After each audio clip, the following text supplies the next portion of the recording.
the last thing that we had, we were talking about sort of some social effects of the war, how certain groups either participated in the war or were affected by the war, including women. We looked a little bit at African Americans, and we spoke for just a moment about Mexicans and Mexican Americans. There were thousands of Mexican Americans that served in the military, as well as this initiated, or rather reinitiated, a migrant worker program, an agreement with Mexico to bring migrant workers to the United States to fulfill a lot of farm jobs, because there were shortages of labor in all kinds of places, including on farms. So that was the Bracero program, sending over Mexican migrants to work on farms. There were certain parameters to that agreement. They weren't to be used as strike breakers. They were to get, full, pay and things that American citizens would, those kind of things. Could be drafted, that kind of stuff. And that migrant program does continue. There are still migrant workers on some particularly southwestern farms. We also want to mention for just a few minutes the contributions of Native Americans during the war. It can be argued that perhaps of all different ethnic groups within the United States, Native Americans may have supported the war more fully than other groups. So, it was a pretty unified, on the whole, this was probably one of the more unified war efforts. Of course, that's debatable, but I think you could make that case pretty easily. But most Native Americans fully supported and were quite involved either in the Army or supporting in some other kind of way. About a third of eligible Native American men served in the military, so they were fighting in various parts of the war, doing various sorts of jobs within the war. Others working in defense industries, like a lot of other Americans as well. And that may raise the question, well, if Native Americans who had been so badly mistreated by the United States, why would they choose to defend it? There's various answers to that. Many may have felt that, they didn't have much else choice, that gave them some kind of an opportunity, actually. The war does bring to an end, a lot of New Deal programs, some of which have quite benefited Native Americans. And so without those job creation programs or other kind of programs, many of these people may have felt there was really no other opportunities. And this may have been a way to get off the reservation, where there were oftentimes, depending on the situation, that would be different in different people's cases, but a chance to get off the reservation and do something else, whether that, even if in the short term that means fighting a war, in the long term that might mean other things as well. They may have viewed, just like everybody else, Nazis and Japan as a threat, and a genuine sense of patriotism, just like anybody else. So Native Americans are quite involved. And one specific way that some Native Americans were utilized in World War II in a very unique, interesting way, and many of you have probably heard of the Navajo Code Talkers as a prime example of a way that Native Americans were sometimes enlisted for coding. Because in these days, by this time, of course, you have the advent of radio and such. And so messages are being sent across radio, which, of course, could be easily intercepted. And so all sides use codes of some kind, speaking in code and utilizing code, and therefore employing code breakers, cryptologists, to break that. And the United States, most branches of the United States military use Native American languages as code, because those Native American languages, one, are very complex. Some of them are not written languages, but only spoken languages. Many of them don't have a system of writing with them. That's not true of all of them, but some of them. The Navajo language in particular is arguably one of the most complex Native American languages that exists, maybe one of the most complex languages on earth that is really only spoken by Navajo Indians, and very difficult to break. And I believe even to this day, that code has never been broken. And so they used, like these gentlemen here, especially Navajo, but they didn't only use Navajo, but they were used probably the most because of the complexity of that language, to send messages across the radio, take it in English, they would translate it into their native Navajo language. Germans, Japanese were never able to break that code, whereas the United States broke Japanese code, British broke German code multiple times. This one never got broken. So a rather interesting contribution there. Now, as far as the unity of the United States, mentioned that was something that, unlike World War I, where American people almost had to be almost coerced, almost ordered to support the war. You don't see that quite so much in World War II. Also, World War I, we saw a distinctive, anti-immigrant sort of attitude and people that, discrimination and acts of discrimination and other kind of things against German Americans, Italian Americans, and America's enemies that really didn't happen too much during World War II.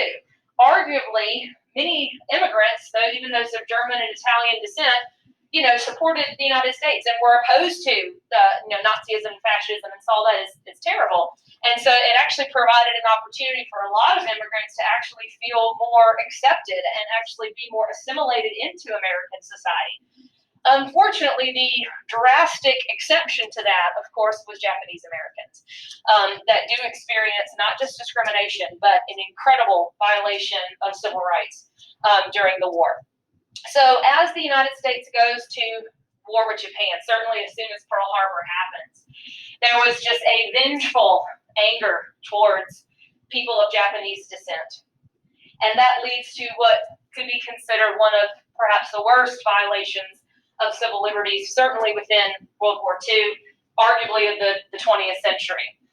President Roosevelt issues around 1942 Executive Order 9066, which was one of many executive orders.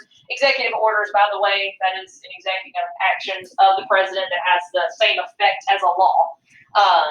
And it's questionable what they're allowed to do with those or not. But a lot of, President Roosevelt issues lots of executive orders in his 3 terms.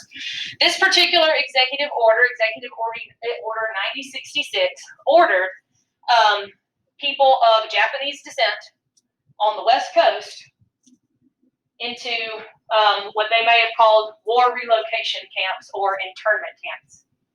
So it orders people of Japanese descent on the West Coast, so you're talking California, Oregon, places like that, which is where the large majority of Japanese Americans were, ordering them to report to these relocation centers, to these camps, to these barrack-style facilities where they would have to remain for the remainder of the war. There were all kinds of fears of Japanese people spying, of sabotage. While there was never any specific evidence to pinpoint any specific people to such things, that was a fear that a lot of people had, that they were somehow a threat. And so Roosevelt puts out this order, and more than 100,000 Japanese Americans are forced from their homes, allowed to only take basic necessities with them, have to leave behind their property, have to leave behind their businesses, and report to these camps where they would live in these barrack-style living quarters with multiple families, surrounded by barbed wire, not allowed to go anywhere, to keep close watch on them during the remainder of the war. And keep in mind that most of these people, more than half, probably about 60% of them, we're not talking about Japanese immigrants that just came to the United States. More than half of these people were American citizens that had been in the United States perhaps for generations. This was, of course, raised a lot of eyebrows, and eventually it, is brought before the Supreme Court. This case, Korematsu versus the United States, was the court case in which the Supreme Court looked at this issue. Of course, it was being challenged as a violation of people's civil rights, a violation of the Bill of Rights, people being in prison without due process, all that sort of thing. In Korematsu versus the United States, the Supreme Court upheld Japanese internment and agreed that it was justified in a time of war. That being said, just remember that German Americans were not asked to report to camps. Italian Americans were not asked to report to camps. Not treated like this. Only people of Japanese descent, and only those on the West Coast. There weren't that many. Well, in other parts, it was a much smaller number of other parts of the United States, but it only affected those in that particular area. And at the time, again, it was upheld by the Supreme Court. They allowed it, claimed it to be legal. The later 20th century assessment of this has been much different. By the 1980s, the United States government had reversed its position on that Only then, starting I think about 1983 or 84, the United States government apologized, issued a formal apology for Japanese internment, admitted that it was not justified, that it was racially motivated, unfair, a violation of people's rights, and started providing some compensation to those that were still alive. Because these people were not paid or compensated for the property that they lost, for businesses that had to close down, that they had to abandon, for other lost opportunities, people that had to withdraw from college, and leave other kind of opportunities. They were not compensated for that. So some of them were getting compensation, 50 years later.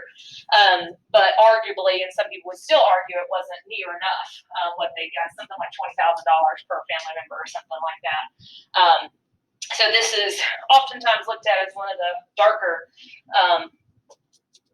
aspects of the war at home for the United States, was the treatment of Japanese Americans during that time. Okay, so questions on any of that? We have more notes to take a little bit later. Yes? If the people who were in the barracks, if they got out or they died, they also have the compensation to their family, give compensation for them? Like if there were no living descendants? Yes.